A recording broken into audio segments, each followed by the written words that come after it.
অনেকে মনে করে এতেকাফে বসলে আর কোনো কথা বলতে পারে না, 10 দিনের জন্য মুখে তালা দিয়ে দিতে হয়।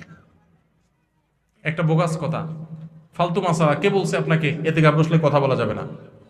আপনি বাইরে থাকতে যেরকম কথা বলতেছেন, এতেকাফে বসলেও কথাগুলো বলা যাবে।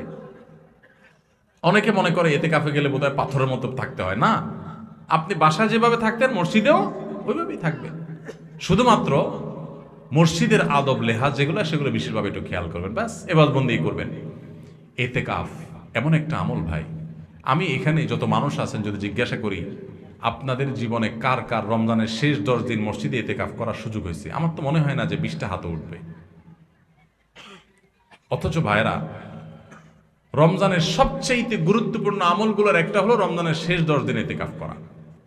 আমাদের প্রিয় নবী সাল্লাল্লাহু আলাইহি সাল্লাম, আপনারা অবাক হবেন জানলে, উনি রমজানের রোজা ফরজ হয়েছে যখন 2 বা 3 হিজরিতে, তখন